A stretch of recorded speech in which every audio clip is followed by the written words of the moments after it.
ನಮಸ್ಕಾರ ವೀಕ್ಷಕರೇ, ಟಿವಿ ವಿಕ್ರಮದ ಆರೋಗ್ಯಕರ ಕಾರ್ಯಕ್ರಮ ಸೋಲಾಕ್ ಇಂಡಸ್ಟ್ರೀಸ್ ಪ್ರೈವೇಟ್ ಲಿಮಿಟೆಡ್ ಪ್ರಾಯೋಜಕತ್ವದ ಆರೋಗ್ಯ ಧ್ವಜ ಕಾರ್ಯಕ್ರಮಕ್ಕೆ ನಿಮ್ಮೆಲ್ಲರಿಗೂ ಆತ್ಮೀಯವಾದ ಸ್ವಾಗತ. ನಾನು ಶ್ವೇತಾ. ಎಂದಿನಂತೆ ನಮ್ಮೊಟ್ಟಿಗಿದ್ದಾರೆ ವೈದ್ಯರಾದ ವಿನಯ್ ಅವರು, ಹಾಗೆ ಸೋಲಾಕ್ ಇಂಡಸ್ಟ್ರೀಸ್ ಪ್ರೈವೇಟ್ ಲಿಮಿಟೆಡ್ನ ಮ್ಯಾನೇಜಿಂಗ್ ಡೈರೆಕ್ಟರ್ ಆಗಿರುವಂತಹ ನಾಗನಗೌಡ ಪಾಟೀಲ್ ಅವರು. ಇಬ್ಬರಿಗೂ ಕೂಡ ಕಾರ್ಯಕ್ರಮಕ್ಕೆ ಸ್ವಾಗತ. ಸೊ ವೀಕ್ಷಕರೇ, ಇವತ್ತಿನ ಸಂಚಿಕೆಯಲ್ಲಿ ನಾವು ಮಾತನಾಡ್ತಾ ಇರುವಂತಹ ವಿಷಯ, ಬಹಳಷ್ಟು ಜನ ಎನ್ಕ್ವೈರಿ ಮಾಡ್ತಾ ಇದ್ರಿ ಈ ನಮ್ಮ ಆರೋಗ್ಯ ಧ್ವಜ ಕಾರ್ಯಕ್ರಮಕ್ಕೆ. ಬಹಳಷ್ಟು ಜನ ಕಮೆಂಟ್ಸ್ ಮೂಲಕ ಆಗಿರ್ಬೋದು, ಫೋನ್ ಕಾಲ್ ಮೂಲಕ ಆಗಿರಬಹುದು, ಇರ್ರೆಗ್ಯುಲರ್ ಪೀರಿಯಡ್ಸ್ PCOD ಸಮಸ್ಯೆಗಳ ಬಗ್ಗೆ. ಹಾಗಾದರೆ ಇವತ್ತಿನ ಸಂಚಿಕೆಯಲ್ಲಿ ಇದ್ರ ಬಗ್ಗೆ ಸಂಪೂರ್ಣವಾಗಿ ತಿಳಿದುಕೊಳ್ಳೋಣ.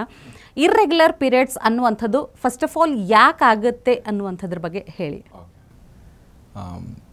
ಮತ್ತೆ ಎಷ್ಟೇನ ಕ್ವಶನ್ ಏನಾದರೂ ಇದೆಯಾ? ಇಲ್ಲ, ಎಷ್ಟೇನ ಇರ್ರೆಗ್ಯುಲರ್ ಪೀರಿಯಡ್ಸ್ ಯಾಕೆ ಆಗುತ್ತೆ ಅನ್ನುವಂಥದ್ದು. ಅಂದ್ರೆ ಪೀರಿಯಡ್ಸ್ ಅಂದಾಗ ಒಂದು ಮುಟ್ಟು ಇಷ್ಟು 28 ದಿನಕ್ಕೋ 27 ದಿನಕ್ಕೋ ಒಬ್ಬೊಬ್ಬರ ದೇಹ ಪ್ರಕೃತಿಯನ್ನ ನೋಡ್ಕೊಂಡು ಈ ರೀತಿ ಇರುತ್ತೆ ಅವ್ರು ಸ್ಟಡಿ ಮಾಡಿದಾಗ. ಬಟ್ ಇಲ್ಲಿ ದಿನಗಳು ಹೆಚ್ಚಾಗೋದು ಅಥವಾ ಕಮ್ಮಿ ಆಗೋದು, ಇಲ್ಲಿ ಯಾಕೆ ತಪ್ಪುತ್ತೆ? ಓಕೆ, ಸೊ ಇದನ್ನ ಅರ್ಥ ಮಾಡ್ಕೋಬೇಕಂದ್ರೆ ಫಸ್ಟ್ ನಿಮಗೆ ಸ್ಕ್ರೀನ್ ಮೇಲೆ ಇವ್ರಿಗೊಂದು ಚಿತ್ರ ಹಾಕ್ಬಿಡಿ. ರಿಪ್ರೊಡಕ್ಟಿವ್ ಅಪ್ಯಾರಟಸ್ ಗರ್ಭ ಇದೆ, ಈ ಕಡೆಯಿಂದ ನಿಮಗೆ ಫೆಲೋಪಿಯನ್ ಟ್ಯೂಬ್ ಮತ್ತು ಆರ್ಮ್ ಇದೆ, ಓವರಿ ಇದೆ. ಬಲಗಡೆಯಿಂದ ಒಂದು ಮೊಟ್ಟೆ ಈ ತಿಂಗಳು ರಿಲೀಸ್ ಆದರೆ ನೆಕ್ಸ್ಟ್ ತಿಂಗಳು ಎಡಗಡೆಯಿಂದ ರಿಲೀಸ್ ಆಗಬೇಕು. ಸೊ 2 ಓವರ್ ಇದೆ ಅಂತಂದರೆ ಈ ತಿಂಗಳು ಒಂದು ವರ್ಷಕ್ಕೆ 6 ತಿಂಗಳು ಈ ಕಡೆಯಿಂದ ಈ ಕಡೆಯಿಂದ ಇನ್ನು 6 ತಿಂಗಳು ಆಗಬೇಕು.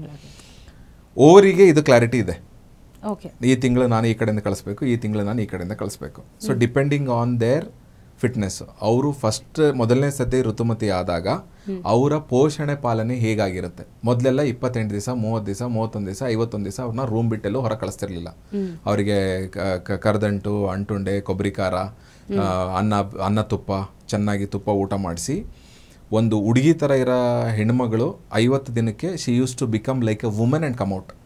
ಅವಳು ಲಿಟ್ರಲಿ ಹುಡುಗಿ ಥರ ಕಾಣಿಸ್ಬೇಕಾದ್ರೆ ಋತುಮತಿ ಆಗಿಲ್ಲ ಅಂದರೆ 40ರಿಂದ 50 ದಿವಸ ಅವಳನ್ನ ಪಾಲನೆ ಪೋಷಣೆ ಮಾಡಿದ್ಮೇಲೆ ಅವಳು ಮೈ ತುಂಬಿರೋ ಹೆಣ್ಣಾಗೆ ಹೊರಗೆ ಬರ್ತಿದ್ಲು. ಅವಾಗಿನ ಕಾಲದಲ್ಲಿ ಇದಕ್ಕೇನೆ ಫಂಕ್ಷನ್ ಮಾಡ್ತಿದ್ರು. ದೊಡ್ಡವರಾಗಿದ್ದಾರೆ ಅಂತ ಫಂಕ್ಷನ್ ಮಾಡಿದ್ರೆ that's N word of the society, ನನ್ನ ಮನೆಯಲ್ಲಿ ಒಬ್ಬ ಕನ್ಯೆ ರೆಡಿ ಇದ್ದಾಳೆ ಅಂತ. ಸೊ ಅವ್ರಿಗೆ ಸ್ಟೇಟಸ್ಸಿಗೆ ಸರಿ ಸಮಾನ ಆಗಿರ್ತಕ್ಕಂತಹ ವಧುವರ ವೇದಿಕೆ ಸೃಷ್ಟಿ ಆಗ್ತಿತ್ತು, ಮದುವೆ ಆಗ್ತಿದ್ರು, ಒಂದು ಇದು ಇತ್ತು. ಈಗೇನಾಗ್ತಿದೆ ಅಂತಂದರೆ ಆ 30 ದಿನ 50 ದಿನ ಪೋಷಣೆ 3 ದಿನಕ್ಕೆ ಬಂದಿದೆ. ಯಾರಿಗಾದ್ರೂ ಪೀರಿಯಡ್ಸ್ ಆಯ್ತು ಅಂತಂದ್ರೆ 2-3 ದಿವಸ ಕಾಲೇಜಿಗೆ ಕಳ್ಸಲ್ಲ. ಇನ್ನು ಕೆಲವರು ಅಂದ್ರೆ ಅದಕ್ಕೇನು ಸಂಬಂಧ ಇಲ್ಲ, ನಿನ್ ಪಾಡ್ ನೀನ್ ಸ್ಕೂಲಿಗೆ ಹೋಗೋ, ಕಾಲೇಜಿಗೆ ಹೋಗೋ ಅಂತ ಅದೇನೋ ಪ್ರಾಕೃತಿಕವಾಗಿರುತ್ತೆ ಅಂತ. ಅಂದ್ರೆ ಇವ್ರಿಗೆ ಒಂದು ಮೊಬೈಲ್ ತಗೊಳಕ್ಕೆ ರಿಸರ್ಚ್ ಮಾಡಕ್ಕೆ ಟೈಮ್ ಇದೆ. ಈ ಮೊಬೈಲಲ್ಲಿ ಯಾವ ಫೀಚರ್ಸ್ ಇದೆ, ಈ ಟಿವಿ ಯಾವ ಫೀಚರ್ಸ್ ಇದೆ, ಕಾರ್ ಯಾವ ಫೀಚರ್ಸ್ ಇದೆ ಅಂತ. ಬಟ್ ಒಂದು ಪ್ರಕೃತಿ ಕೊಟ್ಟಿರ್ತಕ್ಕಂಥ ಒಂದು ನೈಸರ್ಗಿಕವಾಗಿರ್ತಕ್ಕಂತಹ ಅಗಾಧವಾದ ಶಕ್ತಿ ತುಂಬಿರ್ತಕ್ಕಂತಹ ಒಂದು ಪ್ರೋಸೆಸ್ನ ಅಲ್ಲುಗಳಿದು ಅದನ್ನು ತುಂಬ ತುಚ್ಛವಾಗಿ ಕಂಡು ಮಾಡ್ತಾರೆ. ಸೊ ಅಲ್ಲಿಂದ ಪ್ರಾಬ್ಲಮ್ ಶುರುವಾಗೋದು. ಇರ್ರೆಗ್ಯುಲರ್ ಪೀರಿಯಡ್ಸ್ ಎಲ್ಲಿಂದ ಶುರು ಆಗುತ್ತೆ ಅಂದರೆ ಋತುಮತಿ ಆದಾಗ, ಫಸ್ಟ್ ಟೈಮ್ ಪೀರಿಯಡ್ಸ್ ಬಂದಾಗ ಎಷ್ಟು ಚೆನ್ನಾಗಿ ಪಾಲನೆ ಪೋಷಣೆ ಆಗಿರುತ್ತೆ, ಅದ್ರ ಮೇಲೆ ಇವ್ರ ಇಡೀ ಜೀವನ ನಿಂತಿರುತ್ತೆ, ಭವಿಷ್ಯ ನಿಂತಿರುತ್ತೆ. ಎಲ್ಲಿ ತನಕ? ಮುಟ್ಟು ನಿಲ್ಲ ತನಕ. ಇವತ್ತು ಮುಟ್ಟು ಶುರು ಆಯಿತು, 14 ವರ್ಷದ ಹುಡುಗಿ, 15 ವರ್ಷದ ಹುಡುಗಿಗೆ, she will be going to enter menopause at the age of 50. 50 ವರ್ಷಕ್ಕೆ ಮುಟ್ಟು ನಿಲ್ಲುತ್ತೆ ಅಂತಂದರೆ ಈ 35 ವರ್ಷ ಅವಳು ಅದನ್ನು ಅನುಭವಿಸ್ಬೇಕು. ಅದು ಒಳ್ಳೇದಾಗಲಿ ಕೆಟ್ಟದಾಗಲಿ ಮಾಡಬೇಕು. ಸೊ ಇದು one part of the story, one line story. Second one ಬಂದು ಬಲಗಡೆಯಿಂದ ಒಂದು ಮೊಟ್ಟೆ, ಎಡಗಡೆಯಿಂದ ಒಂದು ಮೊಟ್ಟೆ ಬರುತ್ತೆ. ಪ್ರಕೃತಿ ಏನು ಅನ್ಕೊಳ್ಳುತ್ತೆ, ಈ ತಿಂಗಳು ನನಗೆ ವೀರ್ಯ ಬರಬಹುದು, ವೀರ್ಯಾಣು ಬರ್ಬೋದು. ಸೊ ಗರ್ಭದಲ್ಲಿ 2-3 ಲೇಯರ್ ನಿಮಗೆ ಮೇಲ್ಗಡೆ ಸೈಡ್ಸಲ್ಲಿ ಒಂದು ಕುಷನ್ ಥರ ರೆಡಿ ಆಗುತ್ತೆ. ಅಂದರೆ ನಿಮಗೆ ಈಸಿಯಾಗಿ ಅರ್ಥ ಆಗಬೇಕಂದ್ರೆ ರಕ್ತ ಸಿಕ್ತ ಕೆಸರು ಅಂತ ಅನ್ಕೊಳ್ಳಿ. ಸೊ ಹಿಂಗೆ 3 ಲೇಯರ್ ಇದೆ, ಟ್ರಯಾಂಗಲ್ ಇರುತ್ತೆ, ಈ ಕಡೆ ಈ ಕಡೆ ಈ ಕಡೆ. ಅಲ್ಲಿ ಬೆಡ್ ಥರ ರೆಡಿ ಆಗುತ್ತೆ. ಶುಕ್ರ ಬಂದರೆ, ಮೊಟ್ಟೆ ಬಂದರೆ, ಮಿಲನ ಆಯಿತು ಅಂದರೆ ಅದು ಭ್ರೂಣ ಫಾರ್ಮ್ ಆಗಬೇಕು. ಯಾವ ಕಡೆ ವಾಲಲ್ಲಾದರೂ ಆಗ್ಬೋದು. ಎಡಗಡೆಯಿಂದ ಬಂದರೆ ಎಡಗಡೆ ವಾಲು, ಬಲಗಡೆಯಿಂದ ಬಂದರೆ ಬಲಗಡೆ ವಾಲು, ಯೂಟ್ರಸ್ಸಿಂದ ಬಂದರೆ ಯೂಟ್ರಸ್ ವಾಲು. ಇದಕ್ಕೆ ಒಂದಷ್ಟು ಎನರ್ಜಿ ಬೇಕು, ನ್ಯೂಟ್ರಿಷನ್ ಬೇಕು. ಈ ಫಾರ್ಮ್ ಆಗೋದು ಬ್ಲಡ್ ವೆಸಲ್ಸಿಂದ ಅಲ್ಲ. ಶುಕ್ರ ಬರಲಿಲ್ಲ, ಈ ಪೂರ್ತಿ ಅಸೆಂಬ್ಲಿ ಕ್ಲಾಟ್ಸ್ ಆಗಿ ಹೊರಗೆ ಬರುತ್ತೆ, ಪೀರಿಯಡ್ಸ್ ಅಂತ ಕರಿತೀವಿ. ಸೊ ಮುಂದಿನ ತಿಂಗಳಿಗೆ ಮತ್ತೆ ಈ ಜಾಗ ರೆಡಿ ಆಗಬೇಕು. ಇವತ್ತು ಯಾರಿಗೋ ಆಸೆ ಇರ್ತೀರಿ, ಆ ಗೆಸ್ಟ್ ಬರಲಿಲ್ಲ, ಅದನ್ನ ಹಾಗೆ ಬಿಡಲ್ಲ ನೀವು, ಬೆಳಿಗ್ಗೆ ಮಡ್ಚಿಡ್ತೀರಿ, ಮತ್ತು ನಾಳೆ ಸಾಯಂಕಾಲ ಬರ್ಬೋದು, ಇವತ್ತಿನ ಸಾಯಂಕಾಲ ಟ್ರೈನಿಗೆ ಬರ್ಬೋದು ಅಂತಂದರೆ ಮತ್ತು ನಾಳೆ ಸಾಯಂಕಾಲ ಅವ್ರಿಗೆಲ್ಲ ಕ್ಲೀನಾಗಿ ಹೊಸ ಹಾಸಿಗೆ ಹಾಸ್ತೀವಿ. ಪ್ರಕೃತಿನೂ ಹಾಗೆ, ಈ ತಿಂಗಳಿಂದ ಈ ಕಡೆಯಿಂದ ಬಂದರೆ ಹಾಸಿಗೆ ಹಾಸ್ಬೇಕು, ಅಕಸ್ಮಾತ್ ಬಂದಿಲ್ಲ ಅದನ್ನೆಲ್ಲ ತೆಗೆದು ಕ್ಲೀನ್ ಮಾಡಿ ಮತ್ತು ಈ ಕಡೆಯಿಂದ ಬಂದರೆ ಮತ್ತೆ ಹಾಸ್ಕೋಬೇಕು. ಈ ಪ್ರತಿ ತಿಂಗಳು ಆಗೋಕ್ಕೆ ನಿಮ್ಮ ನ್ಯೂಟ್ರಿಷನ್ ಇರಬೇಕಲ್ಲ, ಎನರ್ಜಿ ಇರಬೇಕಲ್ಲ. ನಿಮಗೆ ಎನರ್ಜಿ ಇಲ್ಲ ಅಂದರೆ ಪೀರಿಯಡ್ಸ್ ಆಗಲ್ಲ, ಸ್ಟ್ರೆಂತ್ ಬೇಕು. ಬಾಡಿ ಏನು ಡಿಸೈಡ್ ಮಾಡುತ್ತೆ, ಓಕೆ ಇವ್ರ ಹತ್ರ ಎನರ್ಜಿ ಇಲ್ಲ, ಸ್ಟ್ರೆಂತ್ ಇಲ್ಲ, ಬೆಡ್ ಫಾರ್ಮ್ ಆಗಿಲ್ಲ, ನಾನು ಈ ಕಡೆಯಿಂದ ಮೊಟ್ಟೆ ಕಳ್ಸೋದು ಬೇಡ. ಸೊ ಅವಾಗೇನಾಯಿತು, ಇರ್ರೆಗ್ಯುಲರ್ ಪೀರಿಯಡ್ಸ್ ಆಯಿತು. ಇದನ್ನು ನಾವೇನು ಕರಿತೀವಿ, PCOS. ಮೊಟ್ಟೆ ಹೊರಗೆ ಬರಬೇಕಿತ್ತು, ಬಂದಿಲ್ಲ, ಅದು ಗುಳ್ಳೆ ಆಯಿತು. ಅವಾಗ ಸಿಸ್ಟ್, ಪಾಲಿಸಿಸ್ಟಿಕ್ ಓವೇರಿಯನ್ ಸಿಂಡ್ರೋಮ್. ಓವರಿಯಲ್ಲಿ ಸಿಸ್ಟ್ ಫಾರ್ಮ್ ಆಗಿದೆ. ಎಷ್ಟಾಗಿದೆ ಅಂದರೆ ಹಲವಾರು, ಪಾಲಿಸಿಸ್ಟ್ ಓವೇರಿಯನ್ ಸಿಂಡ್ರೋಮ್. ಸೊ ಇದು ದೇಹ ಕೇಳುತ್ತೆ, ನೀನು ಕೊಡ್ತಿರೋ ನ್ಯೂಟ್ರಿಷನ್ ಸಾಕಾಗ್ತಿಲ್ಲ, ನಾನು ಅದಕ್ಕೆ ಪೀರಿಯಡ್ಸ್ ಕಳಿಸ್ತಿಲ್ಲ. ಇದನ್ನ ಇಗ್ನೋರ್ ಮಾಡಿದ್ಮೇಲೆ ದಿಸ್ ಬಿಕಮ್ಸ್ PCOD, ಸಿಂಡ್ರೋಮ್ ಇಂದ ಡಿಸೀಸ್. HIV ಸಿಂಡ್ರೋಮ್ ಇಂದ ಏಡ್ಸ್ ಕಾಯಿಲೆ. HIV is A syndrome. PCOS is A syndrome. Neglect ಮಾಡಿದ್ರಿ, ಪೋಷಕಾಂಶ ಕೊಟ್ಟಿಲ್ಲ, ಗರ್ಭಕ್ಕೆ ದೇಹಕ್ಕೆ ಬೇಕಾಗಿರೋ ಪೋಷಕಾಂಶ ಕೊಟ್ಟಿಲ್ಲ, ಅವಾಗ PCOD ಡಿಸೀಸ್ ಆಯಿತು. ಸೊ PCOS ಇಂದ ಇರ್ರೆಗ್ಯುಲರ್ ಪೀರಿಯಡ್ಸ್ ಇಂದ PCOS ಆಯಿತು, PCOS ಇಂದ PCOD ಆಯಿತು. ಯಾವ ಮಟ್ಟಿಗೆ ಆಗುತ್ತೆ ಅಂತಂದರೆ ಎಷ್ಟೋ ಜನಕ್ಕೆ ಲೈಫ್ ಲಾಂಗ್ ಬಂಜಾಗೆ ಕನ್ವರ್ಟ್ ಆಗ್ಬಿಡ್ತಾರೆ, ಅವ್ರ ಮಕ್ಕಳೇ ಆಗೋದಿಲ್ಲ because of this irregular periods. So starting ದೇಹ ಯಾವಾಗಲೂ ಸಿಂಪ್ಟಮ್ಸ್ ಕೊಡುತ್ತೆ ಮೇಡಮ್. ಆ ಸಿಂಪ್ಟಮ್ನ ಅಬ್ಸರ್ವ್ ಮಾಡಿ 1 ತಿಂಗಳು ಬರಲಿಲ್ಲ, 15 ದಿವಸ ಲೇಟ್ ಆಯಿತು, 1 ತಿಂಗಳು ಲೇಟ್ ಆಯಿತು ಅಂತಿದ್ದಂಗೆ ಹುಷಾರಾಗಬೇಕು. ಹಳೆ ಕಾಲದಲ್ಲಿ ಏನು ಮಾಡ್ತಿದ್ರು, ಪೀರಿಯಡ್ಸ್ ಬರಲಿಲ್ಲ ಅಂತಂದರೆ ಎಳ್ಳುಂಡೆ ತಿನ್ನಿಸ್ತಿದ್ರು. ಎಳ್ಳಲ್ಲಿ ಪೋಷಕಾಂಶ ಇರುತ್ತೆ, ಬಿಳಿ ಎಳ್ಳು ಬೇರೆ ಪೋಷಕಾಂಶ, ಕಪ್ಪೆಳ್ಳು ಬೇರೆ ಪೋಷಕಾಂಶ. ಪೀರಿಯಡ್ಸ್ ಬರಲಿಲ್ಲ ಅಂದರೆ ಕರೆ ಎಳ್ಳಿನ ಉಂಡೆ ತಿನ್ನಿಸ್ತಿದ್ರು. ಬಿಳಿ ಎಳ್ಳು ಬೋನ್ ವೀಕ್ ಆಗಿರೋರು ತಿನ್ನಿಸ್ತಿದ್ರು, ವಯಸ್ಸಾಗಿರೋರಿಗೆ ಮುದುಕಿಯರಿಗೆ ಬಿಳಿ ಎಳ್ಳಿಂದು ಪೋಷಕಾಂಶ ಕೊಡ್ತಿದ್ರು. ಈ ಫುಡ್ ಪ್ಯಾಟರ್ನ್ ಹೊಟ್ಟೋಗ್ಬಿಟ್ಟಿದೆ ನಮಗೆ. ಅಳಿವಿ, ಕರ್ದಂಟು, ಡ್ರೈ ಫ್ರೂಟ್ಸ್ ಉಂಡೆ, ಅಂಟುಂಡೆ, ಖಾರ ಕೊಬ್ಬರಿ ಅಂತ ಮಾಡ್ತಾರೆ. ಉತ್ತುತ್ತಿ ಪುಡಿ, ಕೊಬ್ಬರಿ ಪುಡಿ ಎರಡೇ. ಬೆಳಿಗ್ಗೆ ಎದ್ಬಿಟ್ಟು ಅದಕ್ಕೆ ಚೆನ್ನಾಗಿ ತುಪ್ಪ ಹಾಕೊಂಡು ಈ ಅಯ್ಯಪ್ಪ ಸ್ವಾಮಿ ಪ್ರಸಾದ ಆದಂಗೆ ಆಗುತ್ತದು, ಅದನ್ನು ತಿನ್ನಬೇಕು. ಕೊಬ್ಬರಿ ಖಾರ ಅಂತ. ಪೀರಿಯಡ್ಸ್ಗೆ ತುಂಬ ದೊಡ್ಡ ರೋಲ್ ಪ್ಲೇ ಮಾಡೋದು ಹೆಲ್ದಿ ಫ್ಯಾಟ್ಸು. ಹೆಲ್ದಿ ಫ್ಯಾಟ್ಸ್ ಅಂದರೆ ಯಾವುದು, ಈಸಿಯಾಗಿ ಅಬ್ಸಾರ್ಬ್ ಆಗೋಂಥ ಲೀನಿಯರ್ ಚೈನ್ ಫ್ಯಾಟ್ಸು, ಮಂದ ಇರ್ತಕ್ಕಂಥ ಕೊಬ್ಬಲ್ಲ. ನಿಮಗೆ ಪ್ಯಾಕೆಟಲ್ಲಿ ಸಿಗೋ ಎಣ್ಣೆ, ಪ್ಯಾಕೆಟಲ್ಲಿ ಸಿಗೋ ತುಪ್ಪ ಎಲ್ಲ ಮಂದ ಕೊಬ್ಬು. ನಮಗೆ ನಾವು ತಿನ್ನೋ ಕೊಬ್ಬು ನಮ್ಮ ದೇಹಕ್ಕೆ ಅಂಟಬೇಕು. ಅಂಟಬೇಕು ಅಂದರೆ ಕಡ್ದು ಮಾಡಿರೋ ತುಪ್ಪ ಕೊಡಬೇಕು. ಪ್ರೆಗ್ನೆಂಟ್ ಆದರು ಅಂದರೆ ಇನ್ನೂ ಆ 3 ತಿಂಗಳಿದೆ 4 ತಿಂಗಳಿದೆ ಡೆಲಿವರಿಗೆ ಅಂತಂದರೆ ಮನೇಲಿ ತುಪ್ಪ ಒಟ್ಟಿಸ್ತಿದ್ರು ಜಾಡಿಗಳಲ್ಲಿ ಹಾಕಿ. ಈಗ ಸೂಪರ್ ಮಾರ್ಕೆಟ್ ತಾಮನ್ ಕೊಟ್ಬಿಡೋದು. ಜಾಸ್ತಿ ಆಗದಿರೋ ಇನ್ನೇನಾಗುತ್ತೆ. ನಿಮಗೆ ಗರ್ಭ ಕೆಲಸ ಮಾಡ್ಬೇಕಂದ್ರೆ ಒಳ್ಳೆ ಕ್ವಾಲಿಟಿ ಫ್ಯಾಟ್ ಬೇಕು. ಎಳ್ಳುಂಡೆ ತಿನ್ನಿಸ್ತಿದ್ರು, ಅಳವಿ ಉಂಡೆ ತಿನ್ನಿಸ್ತಿದ್ರು, ಅಳವಿ ತಿನ್ನಿಸ್ತಿದ್ರು, ಕೊಬ್ಬರಿ ಖಾರ ತಿನ್ನಿಸ್ತಿದ್ರು. ಈಗ ಯಾವ ತಿನ್ಸೋದೇ ಇಲ್ವಲ್ಲ. ಈಗ ಒಂದಂತೂ ಅರ್ಥ ಆಯ್ತು, ನ್ಯೂಟ್ರಿಷನ್ ಇಲ್ಲದೆ ಇರೋ ಕಾರಣಕ್ಕಾಗಿ ಈ ರೀತಿ ಇರ್ರೆಗ್ಯುಲರ್ ಪೀರಿಯಡ್ಸ್ ಆಗುತ್ತೆ ಅನ್ನೋದು. ಈಗ ಪೀರಿಯಡ್ಸ್ ಬರ್ತಾ ಇದೆ, ಸರಿಯಾಗೇ ಬರ್ತಾ ಇದೆ, ಸರಿಯಾದ ದಿನಕ್ಕೆ ಬರ್ತಾ ಇದೆ, ಅಂದ್ರೆ ಬ್ಲಡ್ ಫ್ಲೋ ಅನ್ನುವಂಥದ್ದು ಇದು ಡಿಸೈಡ್ ಮಾಡುತ್ತಾ, ಅಂದ್ರೆ ಯಾವುದು ಹೆಲ್ದಿ ಪೀರಿಯಡ್ಸ್ ಅನ್ಹೆಲ್ದಿ ಅನ್ನೋಂಥದ್ದು. ಅಂದ್ರೆ ಬಹಳಷ್ಟು ಜನರಲ್ಲಿ ಅಂದ್ರೆ ಜಾಸ್ತಿ ಬ್ಲೀಡಿಂಗ್ ಆದ್ರೆ ಅದು ಹೆಲ್ದಿನಾ ಅಥವಾ ಅನ್ಹೆಲ್ದಿನಾ, ಈ ಕನ್ಫ್ಯೂಷನ್ಸ್ ಅನ್ನ ಕ್ಲಿಯರ್ ಮಾಡಿ. ಅದು ಇಲ್ಲ ಮೇಡಮ್, ಹೆಲ್ದಿ ಅನ್ಹೆಲ್ದಿ ಇಲ್ಲ. ನಿಮಗೆ ಬಿಳಿ ಮುಟ್ಟು ಆಗ್ತಿದೆ ಅಂತಂದ್ರೆ ದೇಹದಲ್ಲಿ ರಿಪೇರ್ ಮೆಕ್ಯಾನಿಸಮ್ ಸರಿ ಇದೆ, ಪ್ರೊಡಕ್ಷನ್ ಮೆಕ್ಯಾನಿಸಮ್ ಸರಿ ಇಲ್ಲ ಅಂತ. ನಿಮ್ಮ ದೇಹದಲ್ಲಿ ರಕ್ತನೇ ಕಡಿಮೆ ಇದೆ ಅಂತ. ಓಕೆ, ಬಿಳಿ ಮುಟ್ಟಾಗ್ತಿದೆ ಅಂತಂದ್ರೆ ರಕ್ತ ಕಡಿಮೆ ಇದೆ, ಅದಕ್ಕೆ ಬಿಳಿ ಮುಟ್ಟಾಗ್ತಿದೆ. ಪೀರಿಯಡ್ಸ್ ಜಾಸ್ತಿ ಆಗ್ತಿದೆ ಅಂತಂದ್ರೆ ಒಂದು ಕ್ಲೀನಿಂಗ್ ಮೆಕ್ಯಾನಿಸಮ್ಗೆ ಪೂರಕವಾಗಿರ್ತಕ್ಕಂಥ ಪೋಷಣೆ ಇಲ್ಲ ಅಂತ ಆಗ್ಲೇ ಹೇಳಿದೆ. ನಿಮ್ಮ ಮನೇಲಿ ಏನೋ ಕಸ ಇದೆ, ನೀವು ಕಸ ಹೊಡಿಯಕ್ಕೆ ಟ್ರೈ ಮಾಡ್ತಿದ್ದೀರಿ, ಹೋಗಿಲ್ಲ, ನೀರು ತಂದು ಹಾಕ್ತೀರಿ, ಹೋಗಿಲ್ಲ, ಆಮೇಲೆ ಏನು ಮಾಡ್ತೀರಿ, ಪೈಪ್ನ ತಗೊಂಬಂದು ಹಚ್ಚಿಬಿಡೋದು, ತಿಕ್ಕಿ ಹೋಗೋ ತನಕಲ್ಲ ಬಾಡಿನೂ ಹಂಗೆ. ಲಿಮಿಟೆಡ್ ಕ್ವಾಂಟಿಟಿ ಆಫ್ ಬ್ಲಡ್ ಅಲ್ಲಿ ಫಸ್ಟ್ ಕ್ಲೀನ್ ಮಾಡ್ಕೊಳಕ್ಕೆ ಟ್ರೈ ಮಾಡುತ್ತೆ. ಅದಾದ್ರೂ ಕ್ಲೀನ್ ಆಗ್ತಿಲ್ಲ ಅಂದ್ರೆ ದೆನ್ ಇಲ್ start pumping in lot of blood.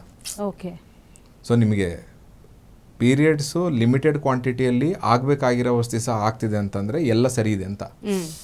ಏರುಪೇರು ಆಗ್ತಿದೆ ಅಂದ್ರೆ ಏನೋ ಡ್ಯಾಮೇಜ್ ಆಗಿದೆ ಅಂತ. ಈಗ ಹೆಚ್ಚಿನ ಬ್ಲೀಡಿಂಗ್ ಆದಾಗ ಕೆಲವರಿಗೆ ಇರ್ರೆಗ್ಯುಲರ್ ಪೀರಿಯಡ್ಸ್ ಅಂತ ಹೇಳಿದಾಗ ನೀವು ಹೇಳಿದ್ರಿ ಅಂದ್ರೆ ಲೇಟ್ ಆಗುವಂತದ್ದು ಆಗಿರಬಹುದು, ಅಂಡ್ ಇನ್ನು ಮುಂಚೆ ಆಗತ್ತೆ, ತುಂಬಾ ಬೇಗ ಆಗತ್ತೆ, ಅಂಡ್ ತುಂಬಾ ಬ್ಲೀಡಿಂಗ್ ಆದಾಗ ರಕ್ತಹೀನತೆ ಆಗತ್ತೆ ಅನ್ನುವಂಥದ್ದು ಇದೆ. ಸೊ ಅದು ಹೇಗೆ? ಹೌದು, ನಿಮಗೆ on an average 4 grams of haemoglobin ಕಡಿಮೆ ಆಗಬೇಕು ಒಂದ್ಸರಿ ಪೀರಿಯಡ್ ಆದಾಗ. 4 ಗ್ರಾಮ್ ನಿಮಗೆ ಕಬ್ಬಿಣಾಂಶ ಕಡಿಮೆ ಆಗುತ್ತೆ ದೇಹದಲ್ಲಿ ಅಂತ. ಅದು 3 ದಿನದ ಹಿತಮಿತದಲ್ಲಿ ಇರ್ತಕ್ಕಂತಹ ಪ್ರಾಪರ್ ಫ್ಲೋ ಇದ್ರೆ ಸರಿಸುಮಾರು 4 ಗ್ರಾಮ್. ನಾನು ಹೇಳ್ತಿರೋದು ಅಂದಾಜು. ಇದು ಜಾಗ್ರಫಿಕಲಿ ವೇರಿ ಆಗುತ್ತೆ. ಉತ್ತರ ಕರ್ನಾಟಕದವ್ರು ಬೇರೆ, ದಕ್ಷಿಣ ಕರ್ನಾಟಕದವ್ರು ಬೇರೆ, ಕರಾವಳಿ ಬೇರೆ, ತಮಿಳ್ನಾಡು ಬೇರೆ, ಆಂಧ್ರ ಬೇರೆ, ಕೇರಳ ಬೇರೆ, ಬೇರೆ ಬೇರೆ ಆಗುತ್ತೆ. ನಾನು ನಮ್ಮ ಭಾಗದ ಮಾತಾಡೋದಾದ್ರೆ ಆನ್ ಆನ್ ಆವ್ರೇಜ್ 4 ಗ್ರಾಮ್ ಹೆಚ್ಚು ಕಡಿಮೆ ಆಗ್ಬೇಕಂದ್ರೆ 4 ಗ್ರಾಮ್ ಕಬ್ಬಿಣಾಂಶ ನೀವು ರೀಪ್ಲೇಸ್ ಮಾಡಬೇಕಲ್ಲ. ಹೌದು. ಅದು ನಿಮಗೆ ಅಳವಿ ಕೊಡಬೇಕು, ನುಗ್ಗೆ ಸೊಪ್ಪು ಕೊಡಬೇಕು, ಕರ್ಬೇವಿನ ಸೊಪ್ಪು ಕೊಡಬೇಕು, ಎಳ್ಳುಂಡೆ ಕೊಡಬೇಕು, ನಿಮಗೆ ದೇಹಕ್ಕೆ ಪೂರಕವಾಗಿರ್ತಕ್ಕಂಥ ಆಹಾರ ಕೊಡಬೇಕು. ಪೀರಿಯಡ್ಸ್ ಟೈಮಲ್ಲಿ ಡೈರಿ ಐಟಮ್ಸ್ ವರ್ಜಿತ. ಈಗ ಆಗ್ತಿರೋದೇನು ಅಂತಂದರೆ, ಪೀರಿಯಡ್ಸ್ ಬಂದಿದೆ, ನನಗೆ ಮೂಡ್ ಸರಿ ಇಲ್ಲ, ನನಗೆ ಐಸ್ ಕ್ರೀಮ್ ತಗೊಂಬಾ, ನನಗೆ ಕಾಫಿ ತಗೊಂಡ್ಬಾ, ನನಗೆ ಬ್ಲ್ಯಾಕ್ ಕಾಫಿ ತಗೊಂಡ್ಬಾ, ನನಗೆ ಡೈರಿ ಐಟಮ್ಸ್ ತಗೊಂಡ್ಬಾ, ನನಗೆ ಜಾಸ್ತಿ ಜಂಕ್ ತಿನ್ಬೇಕನ್ನಿಸ್ತಿದೆ, ಪಿಜ್ಜಾ ತಗೊಂಡ್ಬಾ, ಜಂಕ್ ಕರ್ದಿರೋ ಐಟಮ್ಸ್ ತಗೊಂಡ್ಬಾ. ನೀವು ದೇಹಕ್ಕೆ ಪೋಷಣೆ ಕೊಡ್ತಿದ್ದೀರಾ, ಅದಕ್ಕೆ ಹಿಂಸೆ ಕೊಡ್ತಿದ್ದೀರಾ. ಜಠರಾಗ್ನಿ ಸ್ಟ್ರಾಂಗ್ ಆಗಿದ್ದಾಗ, ಜಠರಾಗ್ನಿ ಅಂದರೆ ನಮ್ದು ಹಂಚು ಸಾರು ಅನ್ಕೊಳ್ಳಿ ಮೇಡಮ್. ನೀವು ಹಂಚು ಕರೆಕ್ಟ್ ಹದದಲ್ಲಿ ಕಾದಾಗ ಹಾಕಿದ್ರೆ ಮಾತ್ರ ದೋಸೆ ಆಗೋದು. ಜಾಸ್ತಿ ಕಾದಾಗ ಹಾಕಿದ್ರೆ ಸುಟ್ಟೋಗುತ್ತೆ, ಕಡಿಮೆ ಆದಾಗ ಹಾಕಿದ್ರೆ ಜೀರ್ಣನೇ ಆಗಲ್ಲ. ನಮ್ಮ ಬಾಡಿನೂ ಹಂಗೆ. ಜಠರಾಗ್ನಿ ಸ್ಟ್ರಾಂಗ್ ಆಗ್ತಿದೆ ಅಂತಂದ್ರೆ ಅದಕ್ಕೆ ಪೋಷಕಾಂಶ ಬೇಕು, ಕಸ ಬೇಡ ಅದಕ್ಕೆ. ನೀವು ಅವಾಗ ಕಸ ತಿನ್ಸಿದ್ರೆ ಕಸನ ಅಬ್ಸರ್ವ್ ಮಾಡ್ಕೊಳುತ್ತೆ. ನೀವೇನು ತಿಂತೀರ, we are what we eat and digest. ನನಗೆ ಹೊಟ್ಟೆ ಹಸ್ತಿದೆ ಅಂತಂದಾಗ ನಮಗೆ ಯಾವ ಥರದ ಫುಡ್ ಕೊಡ್ತೀವೋ ವಿ ಬಿಕಮ್ ಲೈಕ್ ದಟ್. ನೀವು ಸಾತ್ವಿಕ ಆಹಾರ ಕೊಟ್ಟರೆ ಸಾತ್ವಿಕ ಆಗಿರ್ತೀವಿ. ನೀವು ಅಗ್ರೆಷನ್, ಉಪ್ಪು ಖಾರ ಹುಳಿ ಜಾಸ್ತಿ ತಿನ್ನಿರಿ, ಆ ಥರ. ನಿಮಗೆ ಒಂದು ಸೋಷಿಯಲಿ ಒಂದು ಟಾಬು ಇದೆ, ನೋಡಿರ್ಬೋದು ನೀವು. ಬ್ರಾಹ್ಮಿನ್ಸ್ ಹುಡುಗರಿಗೆ ಎಲ್ಲರ ಪುಲ್ಚಾರ್ ಅಂತ ಅನ್ನೋದು. ಯಾಕೆಂದ್ರೆ ಅವ್ರು ಅಗ್ರೆಷನ್ ಕ್ರಿಯೇಟ್ ಮಾಡಲ್ಲ ಅಂತ. ಅದೇ ಈ ಒಂದು ಕಮ್ಯುನಿಟಿ, ಮೈನಾರಿಟಿ ಕಮ್ಯುನಿಟಿ ಅವರು ನಿಮಗೆ ಒಂದು ಅಷ್ಟು ಮಾಂಸ ತಿನ್ನೋದು ಚಿಕ್ಕ ವಯಸ್ಸಿಂದ ರೂಢಿ ಮಾಡಿಬಿಟ್ಟಿರ್ತಾರೆ. ಅವ್ರನ್ನ ಯಾರು ಮಾತಾಡ್ಸೋಕ್ಕೆ ಹೋಗೋದಿಲ್ಲ, ಯಾಕಂದರೆ ಅವ್ನು ಏನು ಹೆಚ್ಚು ಕಡಿಮೆ ಆದರೆ ಮಕ್ಕ ಹೊಡೆದಾಕ್ಬಿಡ್ತಾನೆ ಅಂತ. ಸೊ ಅಗ್ರೆಷನ್ ಅಂದರೆ ಎಲ್ಲಿಂದ ಬಂತಿದ್ದು? It all comes through food. ನೀವು ಸಾತ್ವಿಕ ಆಗಿದ್ರೆ ಸಾತ್ವಿಕ, ನಿಮ್ಮದು ಬ್ರೈನ್ ವಿಕಸನ ಚೆನ್ನಾಗಾಗುತ್ತೆ. ವಿಕಸನ, healthy body will have healthy mind. So ನಿಮ್ಮ ಬಾಡಿ ಹೆಲ್ದಿ ಆಗಿರ್ಬೇಕಂದ್ರೆ ಹೆಲ್ದಿ ಫುಡ್ ಕೊಡಬೇಕು. ಹೆಲ್ದಿ ಫುಡ್ ಕೊಟ್ಟರೆ ಮೈಂಡ್ ಹೆಲ್ದಿ ಆಗಿರುತ್ತೆ. ಅದೇ ಈಗ ಪೀರಿಯಡ್ಸ್ಗೂ ಕೂಡ ನ್ಯೂಟ್ರಿಷನ್ ಅಷ್ಟೇ ಇಂಪಾರ್ಟೆಂಟ್. ಅಂಡ್ ಪೀರಿಯಡ್ಸ್ ಬಂದಾಗ ಏನ್ ನ್ಯೂಟ್ರಿಷನ್ ಅನ್ನೋದು ಕೂಡ ಅಷ್ಟೇ ಇಂಪಾರ್ಟೆಂಟ್ ಅನ್ನುವಂಥದ್ದು. ಪೀರಿಯಡ್ಸ್ ಬರಕ್ಕೂ ನ್ಯೂಟ್ರಿಷನ್ ಇಂಪಾರ್ಟೆಂಟು, ಬಂದಾಗೂ ನ್ಯೂಟ್ರಿಷನ್ ಇಂಪಾರ್ಟೆಂಟ್ ಅನ್ನೋದು. ಸೊ ಅಂದ್ರೆ ಇಲ್ಲಿ ಮುಖ್ಯವಾಗಿ ರಕ್ತಹೀನತೆಯನ್ನ ಬ್ಯಾಲೆನ್ಸ್ ಮಾಡಬೇಕು, ಆ ರೀತಿಯ ಒಂದು ಫುಡ್ಸ್ ತಗೋಬೇಕು ಅನ್ನೋಂಥದ್ದು. ಜೊತೆಗೆ ತಾವು ಹೇಳಿದ ಹಾಗೆ ಈ ಸೋಲಾಕ್ ಪ್ರಾಡಕ್ಟ್ಸ್ ಬಹಳಷ್ಟು ಯೂಸ್ಫುಲ್ ಆಗುತ್ತೆ ಅಂತ ಅನ್ಸುತ್ತೆ. ಯಾಕಂದ್ರೆ ಆಳ್ವಿ ಬಗ್ಗೆ ಆಗಿರಬಹುದು, ಹುರುಳಿಕಾಳು ಆಗಿರಬಹುದು, ಎಲ್ಲವೂ ಈ ಸಮಯದಲ್ಲಿ ಎಷ್ಟು ಸಹಕಾರಿಯಾಗುತ್ತೆ ಅಂತ. ಅದೇ ಈ ಡಾಕ್ಟರ್ ಹೇಳ್ದಂಗೆ ಋತುಮತಿ ಆದಾಗಿಂದ ಅವಳು ಒಂದು ಭೂಮಿಗೆ ಪ್ರೆಸೆಂಟ್ ಮಾಡ್ದಂಗೆ, ಅಂದರೆ ನಾನು ತಾಯಿ ಆಗ್ಲಿಕ್ಕೆ ರೆಡಿ ಆಗಿದ್ದೀನಿ ಅಂತೇಳಿ. ಅಂದರೆ ಒಂದು ನಾರ್ಮಲ್ ಲೇಡಿ ಅಂತ ಒಂದು ನಾರ್ಮಲ್ ಹುಡುಗಿ ಋತುಮತಿ ಆದಾಗಿಂದ ಒಂದು ಕಾಳಜಿ ತೊಗೊಂತ ಸ್ಟಾರ್ಟ್ ಮಾಡಬೇಕು ಅವಳು. ಮದುವೆ ಆದ ತಕ್ಷಣ ಕಾಳಜಿ ತೊಗೊಳೋದಂತಲ್ಲ, ಮದುವೆಗಿಂತ ಮೊದಲನೇ ಅಂದರೆ ನಾನು ತಾಯಿ ಆಗ್ಲಿಕ್ಕೆ ರೆಡಿ ಇದ್ದೀನಿ ಅಂತ ಅವಾಗಿಂದ ಕಾಳಜಿ ತೊಗೊತ ಬರಬೇಕು. ಅಂದರೆ ಅವಳಿಗೆ ಪೀರಿಯಡ್ ಬರೋಕ್ಕಿಂತ ಮೊದಲು ಅಥವಾ ಪೀರಿಯಡ್ ಬಂದ ಮೇಲೆ ಹೆಲ್ದಿ ಫುಡ್ ತಿನ್ನೋದು, ಸರ್ ಹೇಳ್ದಂಗೆ ಜಂಕ್ ಫುಡ್ಡನ್ನು ಅವಾಯ್ಡ್ ಮಾಡಿ ಹೆಲ್ದಿ ಫುಡ್ಡನ್ನು ತಿನ್ನೋದು, ಆಮೇಲೆ ಈ ಥರ ಅಳವಿ ಕಾಳನ್ನು ಬಳಸೋದು, ಅವರು ಪೇನ್ ಬಂದರೆ ಪೇನ್ ಕ್ಯೂಲರ್ ತೊಗೊಳೋದು, ಈ ಥರ ಎಲ್ಲ ಬರೀ ಮೆಡಿಸಿನ್ ಅಂತಾರೆ. ಯಾವತ್ತೂ ಅವ್ರ ತಾಯಿನಾಗಲಿ ಅವ್ರ ಅಜ್ಜಿನಾಗಲಿ ನೀನು ಪೀರಿಯಡ್ ಬಂದಾಗ ಏನು ಮಾಡ್ತಿದ್ದೆ, ನಿನಗೆ ಈ ಥರ ಪ್ರಾಬ್ಲಮ್ ಆದಾಗ ಏನು ಮಾಡ್ತಿದ್ದೆ ಅಂತ ಯಾವುದೂ ಕೇಳಂಗಿಲ್ಲ. ಅದೇ ತಪ್ಪಾಗ್ತಿರೋದು. ಅವ್ರನ್ನ ಕೇಳ್ಬೇಕು ಫಸ್ಟ್. ಯಾಕಂದ್ರೆ ನಿಮ್ಮ ತಾಯಿ ಆಗಲಿ ನಮ್ಮ ತಾಯಿ ಆಗಲಿ ನಾವೆಲ್ಲ ಹುಟ್ಟಿರೋದೆಲ್ಲ ನಾವು ಮನೇಲಿ ಹುಟ್ಟಿರೋದು, ನಾವು ಹಾಸ್ಪಿಟಲ್ ಹುಟ್ಟಿದವರಲ್ಲ. ನಮಗೆ ಹಾಸ್ಪಿಟ್ಲ್ ಅಂದ್ರೆ ಗೊತ್ತಿಲ್ಲ, ಏನೂ ಗೊತ್ತಿಲ್ಲ. ನಮ್ದು ಎಲ್ಲ ಹೆರಿಗೆ ಮನೆಗಳಲ್ಲೇ ಆಗಿದ್ದು. ಯಾಕೆ ಅಂತಂದರೆ ಎಲ್ಲರಿಗೂ ಗೊತ್ತಿತ್ತು ನಮ್ಮ ಹಿರಿಯರಿಗೆ ಹೆಂಗೆ ಬಣೆತನ ಏನಂತೀವಿ ಅದಕ್ಕೆ, ಹೆರಿಗೆ ಮಾಡಿಸೋದು ಗೊತ್ತಿತ್ತು, ಮಗುನ ಪಾಲನೆ ಮಾಡೋದು ಗೊತ್ತು, ಪೋಷಣೆ ಮಾಡೋದು ಗೊತ್ತಿತ್ತು, ಎಲ್ಲ ಗೊತ್ತಿತ್ತು ಅವ್ರಿಗೆ. ಅದನ್ನು ಅವ್ರು ಮೆಡಿಸಿನ್ ಕೊಡ್ತಿದ್ರು, ಅಂದರೆ ಆಹಾರ ಕೊಡ್ತಿದ್ರು ಅವರು. ನೀನು ಇವಾಗ ಬೆಲ್ಲದು ಇದು ತಿನ್ನು, ಇದನ್ನು ರವಾ ಬೆಲ್ಲ ಹಾಕ್ಕೊಂಡು ಊಟ ಮಾಡು, ಕೊಬ್ಬರಿ ತಿನ್ನು, ಉತ್ತತ್ತಿ ತಿನ್ನು. ಉತ್ತತ್ತಿ ಅಂದ್ರೆ ಯಾರಿಗೆ ಗೊತ್ತೇ ಇಲ್ಲ. ಕಂಪಲ್ಸರಿ ನಮ್ಮ ಅಜ್ಜಿ ಅಂತರೂ ಕಂಪಲ್ಸರಿ ಉತ್ತತ್ತಿ ಬಳಸ್ತಿದ್ರು. ಅವಾಗ ಹೆಲ್ದಿಯಾಗಿದ್ದರು, ಕೊನೆಯವರೆಗೂ ಹೆಲ್ದಿಯಾಗಿದ್ದವರು. ಹಾಗೆ ಈ ಒಂದು ಸ್ತ್ರೀಯರು ಯಾವಾಗ ಋತುಮತಿ ಆಗ್ತಾರಲ್ಲ ಅವಾಗಿಂದ ಒಂದು ಕಾಳಜಿ ತೊಗೊತ ಬರಬೇಕು. ನಾನು ಇವಾಗ ಒಂದು ಜವಾಬ್ದಾರಿಯುತ ಸ್ತ್ರೀ, ನನ್ನ ಆಹಾರ ವಿಹಾರಗಳು, ನನ್ನ ಬದುಕುವ ಶೈಲಿ ಎಲ್ಲ ಬದಲಿ ಆಗಬೇಕು. ನಾನೊಬ್ಬ ಸರ್ ಹೇಳ್ದಂಗೆ 30 ದಿನ ಅವಳನ್ನು ಒಂದು ನಾರ್ಮಲ್ ಒಂದು ಹುಡುಗಿನ ಒಂದು ಗೃಹಸ್ಥೆ ಥರ ಒಂದು ಮಹಿಳೆ ಥರ ಮಾಡಿ ಜನರೇಟ್ ಮಾಡಿ ಹೊರ ಕಳಿಸ್ತಿದ್ರು ಅಂತಂದರೆ ಅವಾಗಿಂದ ಜವಾಬ್ದಾರಿ ಬರಬೇಕು ಅವಳಿಗೆ ಅಂತೇಳಿ. ಜಿಗಿದಾಡಬೇಡ ನೀನು, ಕುಣಿಬೇಡ ಮೊದಲೇಕೆ ನನಗೆ ಅಂತೆಲ್ಲ ಯಾಕೆ ಹೇಳ್ತಿದ್ರು ಅಂದರೆ ಅವರೆಲ್ಲ ಹೇಳೋದಕ್ಕೂ ಕಾರಣ ಇತ್ತು. ಮೊದಲಿನ ಥರ ಇಲ್ಲ ನೀನು ಅಂಥೇಳಿ. ಹಾಗೆ ಈ ಪೀರಿಯಡ್ ಬಂದಾಗ ಇದನ್ನು ತೊಗೊಂಡ್ರೆ ಆಟೋಮೆಟಿಕ್ಲಿ ಇದು ಹೆಲ್ಪ್ ಆಗಿ ಆಗುತ್ತೆ ಅಳವಿ ಕಾಳು. ಮತ್ತು ಇನ್ನೊಂದು ಹೇಳಬೇಕು ನಾನು, ಮೊದಲು ಈಗಲೂ ಉತ್ತರ ಕರ್ನಾಟಕದಲ್ಲಿ ಬಾಣಂತಿ ಸ್ತ್ರೀಯರಿಗೆ ಅಳವಿ ಕಾಳನ್ನು ಕೊಡ್ತಾರೆ ಅಂತಂದ್ರೆ ಏನು ಉದ್ದೇಶ? ಒಂದು, ಇವಾಗ ನೀನು ಡೆಲಿವರಿ ಆಗಿದೆ, ಮಗು ಆಗಿದೆ, ನೀನು ವೀಕ್ ಆಗಿದೆಯಾ, ಓಕೆನಾ, ಅದಕ್ಕೆ ಪೋಷಣೆ ಈ ಅಳವಿ ಕೊಡುತ್ತೆ. ನೆಕ್ಸ್ಟ್ ಇನ್ನೊಂದು, ನೀನು ಮಗು ಹೆರಲಿಕ್ಕೆ ನೀನು ಮೊದಲಿನ ಸ್ಥಿತಿ ನೀನು ಬರಬೇಕು ಅಂದರೆ ನೀನು ಇದನ್ನು ಮೇಂಟೈನ್ ಮಾಡಬೇಕು. ಈಗ ನಿಮಗೂ ನಿಮ್ಮ ತಾಯಿ ಎಲ್ಲ ಹೇಳಿರ್ತಾರೆ ಏನಂದರೆ ಹಂಗೆ ಮಾಡು, ಹಿಂಗೆ ಮಾಡು, ಹಂಗೆ ಮಾಡು. ನಿಮ್ಗೆ ಇರಿಟೇಷನ್ ಅನಿಸಿರ್ತದೆ ಅದು, ಬಟ್ ಅದು ಏನಂದರೆ ಅದು ಫ್ಯೂಚರಿಸ್ಟಿಕ್ ಕಾನ್ಸೆಪ್ಟ್. ಮುಂದೆ ಮತ್ತೆ ನಮ್ಮ ದೇಹ ಅದಕ್ಕೆ ರೆಡಿ ಆಗಬೇಕು. ಅದರಿಂದ ಮರಳಿ ಬರ್ಬೇಕು. ಅಲ್ಲಿ ಮಾಡ್ಕೊಂಡ್ರೆ ಸಮಸ್ಯೆ ಲೈಫ್ ಟೈಮ್ ಇರುತ್ತೆ ನಿಮಗೆ.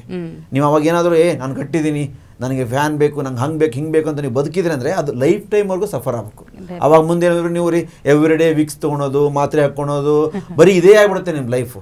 ಅವ್ರು ಹೇಳಿದಾಗೆ ಕ್ಲೀನಾಗಿ ಬೇವಿನ ರಸ ಕುಡಿ ಅಂತ ಹೇಳ್ತಾರೆ, ಬೇವಿನ ರಸ ಮೈಗೆ ಹಚ್ಕೊಳ್ರಿ ಅಂತ ಹೇಳ್ತಾರೆ. ಇವೆಲ್ಲ ಏನಂದರೆ ಸೈಂಟಿಫಿಕ್ಲಿ ದೇ ಆರ್ ಪ್ರೂವನ್. ಹೌದು ಸರ್ ಹೇಳ್ದಂಗೆ ಆಯುರ್ವೇದದಲ್ಲಿ ಅವರಿಗೆ ಬ್ಲಡ್ಡಲ್ಲೇ ಇದು ಮಾಡಿ ಕಳಿಸ್ಬಿಟ್ಟಿದ್ದಾರೆ, ಇದನ್ನೇ ಮಾಡ್ಕೊಂಡು ಹೋಗಿ ನೀವು ಇರ್ತೀರಾ ನೀವು ಅಂತೇಳಿ. ಅವಾಗ ಅದಕ್ಕೆ ಅವರು 10 ರಿಂದ 12 ಮಕ್ಕಳನ್ನ ಇರ್ತಾ ಇದ್ರು, ಗಟ್ಟಿಯಾಗಿರ್ತಾ ಇದ್ರು. ಖಂಡಿತ. ಈಗ ಕೊನೆದಾಗ ಒಂದು ಕನ್ಫ್ಯೂಷನ್ ಕ್ಲಿಯರ್ ಮಾಡ್ಬೇಕು ನೀವು. ಇವಾಗ ಇರ್ರೆಗ್ಯುಲರ್ ಪೀರಿಯಡ್ಸ್ ಅಂದ ತಕ್ಷಣ ಮೊದಲು ಹೇಳೋದೆ ಹಾರ್ಮೋನ್ಸ್ ಬಗ್ಗೆ. ಇದ್ರಲ್ಲಿ ಹಾರ್ಮೋನ್ಸ್ಗಳ ಪ್ರಾಮುಖ್ಯತೆ ಹೇಗೆ ಅನ್ನೋದ್ರ ಬಗ್ಗೆ. ಹಾರ್ಮೋನ್ಸ್ ಹೌದು, ನಾನು ಹೇಳಿದ್ನಲ್ಲ ಇದೊಂದು ದೊಡ್ಡ ಛತ್ರಿ.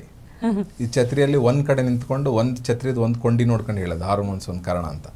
ಸೊ ಹಂಗ ನಿಮಗೆ ಹಾರ್ಮೋನ್ಸ್ ಬರೋದು ಎಲ್ಲಿಂದ? ಹಾರ್ಮೋನ್ಸ್ ಬರೋದು ದೇಹದಲ್ಲಿ. ಈಗ ಉದಾಹರಣೆಗೆ ನಿಮಗೆ ಲೆಟ್ಸೆ ಆಕ್ಸಿಟೋಸಿನ್ ಅಥವಾ ಸೆಕ್ಷುವಲ್ ಹಾರ್ಮೋನ್ ರಿಲೀಸ್ ಆಗಬೇಕು ಅಂತಂದ್ರೆ ನಿಮಗೆ ಹಾರ್ಮೋನ್ ರಿಲೀಸ್ ಆಗೋದು ಯಾವಾಗ? ನಿಮಗೆ ಅರ್ಜಿ ಕ್ರಿಯೇಟ್ ಆಗೋದು ಯಾವಾಗ? ನಿಮ್ಮ ದೇಹ ಗಟ್ಟಿ ಇದ್ರೆ. ನಿಮ್ಮ ದೇಹನೇ ಗಟ್ಟಿ ಇಲ್ಲ, ಪೋಷಣೆ ಇಲ್ಲ ಅಂತಂದ್ರೆ ನೀವು ಏನು ಕೊಟ್ಟರು ಯಾರು ಕೊಟ್ಟರು ಏನು ಮಾಡೋದಿಲ್ಲ ನೀವು. ಈಗ ನಮಗೆ ಸಕ್ಕರೆ ಉದಾಹರಣೆಗೆ ರೈಸ್ ಊಟ ಮಾಡಿದಾಗ ನನಗೆ ಇನ್ಸುಲಿನ್ ಹಾರ್ಮೋನ್ ಉತ್ಪತ್ತಿ ಆಗಬೇಕು. ಉತ್ಪತ್ತಿ ಆಗೋದು ದೇಹದಲ್ಲಿರಬೇಕು. ಉತ್ಪತ್ತಿ ಆಗ್ಬೇಕಂತಂದ್ರೆ ಫಸ್ಟ್ ನಾನು ಫಿಸಿಕಲಿ ಕೆಲಸ ಮಾಡಿರ್ಬೇಕಲ್ಲ, ನನಗೆ ಆ ಅಮೌಂಟ್ ಆಫ್ ಹಶು ಇರಬೇಕಲ್ಲ. ಹೊಟ್ಟೆ ಹಶು ಇದ್ದಾಗ ನಾನು ಊಟ ಕೊಟ್ಟರೆ ಹಾರ್ಮೋನ್ ಉತ್ಪತ್ತಿ ಆಗುತ್ತೆ. ನನಗೆ ಹಶುವೇ ಇಲ್ಲ, ಸುಮ್ಮನೆ ಬೆಳಗಿಂದ ಸಾಯಂಕಾಲ ತನಕ 5 ಸರಿ ಟೈಮ್ ನೋಡ್ಕೊಂಡು ತಿಂತಿದ್ದೀನಿ ಅಂದರೆ 1 ವರ್ಷ ಆದಮೇಲೆ ಡಯಾಬಿಟಿಸ್ ಬರುತ್ತೆ. ಸೊ ಹಾರ್ಮೋನ್ ಅನ್ನೋದು ಒನ್ ಆಫ್ ದಿ ಏನದು ಒಂದು 100 ಕಾರಣದಲ್ಲಿ ಅದೊಂದು ಕಾರಣ. ಇನ್ನು 99 ಕಾರಣಗಳು ಬೇರೆ ಬೇರೆ ಇದಾವೆ. ಇವ್ರು ಅದನ್ನ ಕಾನ್ಸಂಟ್ರೇಟ್ ಮಾಡ್ತಿಲ್ಲ, ಸೀದಾ ಡೈರೆಕ್ಟ್ ಆಗಿ ಹಾರ್ಮೋನ್ ಟಾರ್ಗೆಟ್ ಮಾಡೋದು. ಬಿಕಾಸ್ ಹಾರ್ಮೋನ್ಗೆ ಬಾಯಿ ಇಲ್ಲಲ್ಲ, ಅದೇನು ಎದ್ ಬಂದು ಹೇಳೋದಿಲ್ಲಲ್ಲ. ಸೊ ನಿಮಗೆ ಬೇರೆ ಹೋದ್ರೆ ಚೆಕ್ ಮಾಡ್ತಾರೆ, ಹಾರ್ಮೋನ್ ಚೆಕ್ ಮಾಡೋದಿಲ್ಲ. ಹಾರ್ಮೋನ್ ಹೆಚ್ಚು ಕಡಿಮೆ ಆಗಿದೆ, PCOD ಬಂದಿದೆ, ಪೋಷಕಾಂಶಗಳು ಕೊಡ್ರಿ ಫಸ್ಟ್. ಅದು ಹಾರ್ಮೋನ್ ಆಕ್ಚುಲಿ ಲಾಸ್ಟ್ ನೋಡ್ಬೇಕು. ಇವ್ರದ್ದು ಒಳ್ಳೆ ಲೈಫ್ ಸ್ಟೈಲು, ಊಟ ತಿಂಡಿ, ಪೋಷಕಾಂಶ, ಲೈಂಗಿಕ ಕ್ರಿಯೆ, ಇವ್ರದ್ದು ಋತುಚಕ್ರಗಳು ಇವೆಲ್ಲ ಆಗೀನೂ ಏನೋ ಕೊರತೆ ಇದೆ ಅಂದಾಗ ಹಾರ್ಮೋನ್ಸ್ ತಗೋಬೇಕು. ಇವೇ ಸರಿ ಇಲ್ಲ ಅಂದಾಗ ಒಂದು ಸೀದಾ ಅದೊಂದ ಮೇಲೆ ಕೋತಿ ಮೊಸರನ್ನ ತಿಂದು ಮೇಕೆ ಬಾಯಿಗೆ ಒರೆಸು ಅನ್ನಂಗೆ ಆ ರೀತಿ ಆಗುತ್ತೆ ಅನ್ನೋಂಥದ್ದು. ಖಂಡಿತ. ಸೊ ಇರ್ರೆಗ್ಯುಲರ್ ಪೀರಿಯಡ್ಸ್ ಆಗಿರ್ಬೋದು, ಮುಟ್ಟಿನ ಸಮಸ್ಯೆ ಬಗ್ಗೆ ಇರುವಂಥ ಎಲ್ಲ ಕನ್ಫ್ಯೂಷನ್ಸನ್ನು ಈ ಸಂಚಿಕೆಯಲ್ಲಿ ಕ್ಲಿಯರ್ ಮಾಡಿದರೆ ಇಬ್ಬರಿಗೂ ಕೂಡ ಥ್ಯಾಂಕ್ ಯು ಸೊ ಮಚ್. ನೋಡಿದ್ರಲ್ಲ ವೀಕ್ಷಕರೇ, ಮುಂದಿನ ಸಂಚಿಕೆಯಲ್ಲಿ ಮತ್ತೊಂದು ಹೊಸ ವಿಷಯದೊಂದಿಗೆ ಭೇಟಿಯಾಗೋಣ. ನಮಸ್ಕಾರ. ಟಿವಿ ವಿಕ್ರಮ, ದೇಶ ನಿಮ್ಮ ಕೈಯಲ್ಲಿ. ಈ ಕಾರ್ಯಕ್ರಮ ನಿಮಗೆ ಇಷ್ಟ ಆಗಿದ್ದಲ್ಲಿ ಲೈಕ್, ಶೇರ್ ಹಾಗೂ ಕಮೆಂಟ್ ಮಾಡಿ. ಟಿವಿ ವಿಕ್ರಮದ ಕಾರ್ಯಕ್ರಮಗಳನ್ನು ನಿರಂತರವಾಗಿ ವೀಕ್ಷಿಸಲು ಸಬ್ಸ್ಕ್ರೈಬ್ ಮಾಡಿ, ಬೆಲ್ ಐಕನ್ ಒತ್ತಿ.